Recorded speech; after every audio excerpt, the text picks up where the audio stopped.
क्यों करा जाता है पूर्णिमा का व्रत? पूर्णिमा का व्रत करने का कारण क्या है बताइए? आप इतने सालों से कर रही हो, कई माताएं कर रही होंगी पूर्णिमा का व्रत। एक समय फलाहार करती हैं, एक समय भोजन करती हैं। भोजन में खीर का होना जरूरी होता है पूर्णिमा के व्रत में, दूध की सामग्री होना जरूरी होती है पूर्णिमा के व्रत में। 12 महीने की पूर्णिमा करो मना नहीं है। और पूर्णिमा उठाने का भी समय होता है चैत्री, चैत्र के महीने की जो पूर्णिमा होती है चैत्री पूर्णिमा पहली पूर्णिमा मानी जाती है, इसलिए चैत्री पूर्णिमा को सिद्ध पूर्णिमा कहते हैं, कार्य सिद्धात्री पूर्णिमा कहते हैं, सिद्ध करने वाले। मनोरथी पूर्णिमा कहते हैं, मनोरथी पूर्णिमा। इसलिए पूर्णिमा का व्रत कहां से उठाया जाता है? चैत्र के महीने की पूर्णिमा से पूर्णिमा का व्रत उठाया जाता है कि मैं महीने की पूर्णिमा करूंगी तो वो चैत्र पूर्णिमा से उसको उठा लिया जाता है। पर उसका एक नियम रहता है, आप फलाहार करें अपनी जगह पर है, पर एक समय भोजन कर रहे हैं वो अपनी जगह पर। भोजन के साथ में मीठे के साथ थोड़ा दूध की सामग्री होना जरूरी होती है। और क्यों करते हैं पूर्णिमा का व्रत, किस लिए किया जाता है, क्यों करा जाता है, उसका व्याख्यान वर्णन शिव महापुराण के अंतर्गत स्कंद पुराण में लिखा गया।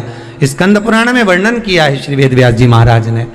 कहा ये पूर्णिमा का व्रत इसलिए किया जाता है कि व्यक्ति का जब मन गलत भ्रम में जाने लगता है, मन जब गलत जगह पर जाने लगता है, तो ये मन को गलत जगह पर ले जाने वाला कौन होता है? तो कहा ये चंद्र होता है। व्यक्ति की राशि के अंतर्गत, व्यक्ति की पत्रिका के अंतर्गत, व्यक्ति की ग्रह दशा के अंतर्गत जब चंद्र बेकार चलता है तो व्यक्ति अच्छा करते करते भी बेकार करने लग जाता है। चंद्र डोल रहा है। कई माताएं कहती हैं गुरुजी हमारे बेटे को आशीर्वाद दीजिए, बहुत गलत संगत में जा रहा है। मतलब समझ जाना कि चंद्र गड़बड़ जा रहा है। बेटी अगर गलत मार्ग पर जा रही है, बेटी अगर गलत संगत में जा रही है, किसी अन्य व्यक्ति को आकर्षित हो, चंद्र गड़बड़ हो रहा है, उसका चंद्र कहीं जा रहा है। कोई पुरुष, कोई लड़का, कोई गलत मार्ग पर जा रहा है, चंद्र गड़बड़ हो रहा है।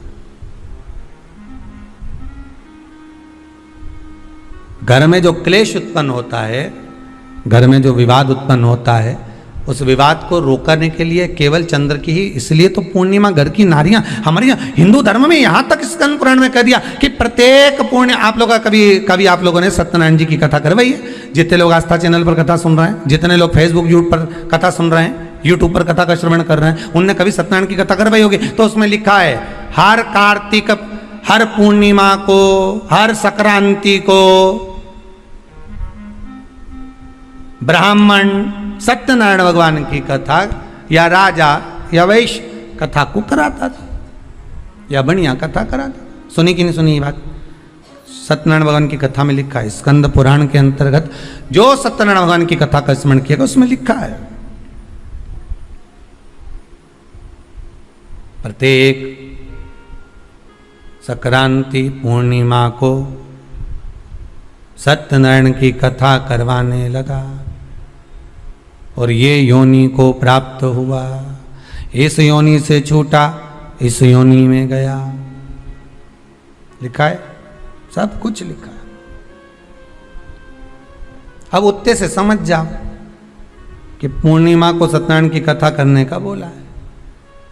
तो पूर्णिमा को सत्यनारायण की कथा का क्यों बोला? वैसे तो रोज कराओ सत्यनारायण जी की कथा, प्रतिदिन कराओ, मना नहीं है। आप क्या कोई विशेष फंक्शन है आप सत्यनारायण जी की कथा करवा, पर पूर्णिमा संक्रांति को और संक्रांति को पूर्णिमा को सत्यनारायण की कथा का स्मरण क्यों करवाया गया? क्योंकि पूर्णिमा के दिन अगर ये भगवान का व्रत रख लेगी, पूर्णिमा के दिन अगर ये खीर का प्रसाद बना लेगी, थोड़ा सा दूध की कोई सामग्री बना लेगी और भगवान को भोग लगा देगी, भले सत्यनारायण भगवान के भाव से बनाए, भले सत्यनारायण जी के निमित्तार्थ बना, पर अगर इसने सत्यनारायण भगवान के निमित्त से बना, पर पूर्णिमा के दिन अगर ये व्रत रखेगी, उपास रखेगी या कोई सामग्री बनाकर भगवान की पूजन कर लेगी, तो इसके घर में जो अशांति है वो शांति में बदल जाएगी। इसलिए कई घरों में आज भी सत्यनारायण भगवान की पूजन हर पूर्णिमा को करती है। माता किताब लेके बैठ जाती है, तुरंत उन्हें ऑफिस जाना, कहीं काम पे जाना, और तुरंत उसने जल्दी कलश रखा, कलश नहीं भी रखे तो भगवान की पूजन कर के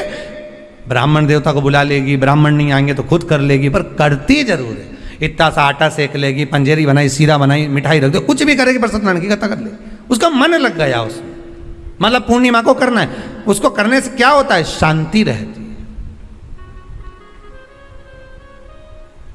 शीतलता रहती है। जिसके घर में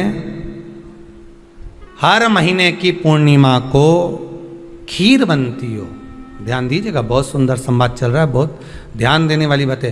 प्रत्येक महीने की पूर्णिमा को जिसके घर में दूध की सामग्री बनती हो, दूध की सामग्री तैयार होती हो, खीर प्रसाद तैयार होता हो, उसके घर में कभी क्लेश नहीं हो सकता। चाहे सास बहू एक दूसरे के सामने वो कहे ना, वो सांप और नेवले की लड़ाई क्यों ना, फिर भी शांति हो जाती है। पर प्रत्येक महीने की पूर्णिमा होना चाहिए। ये नहीं कि तुमने एक महीने की पूर्णिमा पे बना लिया और दूसरे महीने की पूर्णिमा को गायब कर दिया। फिर किसी ने कह दिया आज चूरमा तो बन रहा है, दाल बाटी तो बन रही है चूरमे के साथ में, लड्डू बन रहे हैं, तो काय को खीर बना रही हो? तो तुमने अब वो खीर प्रसाद,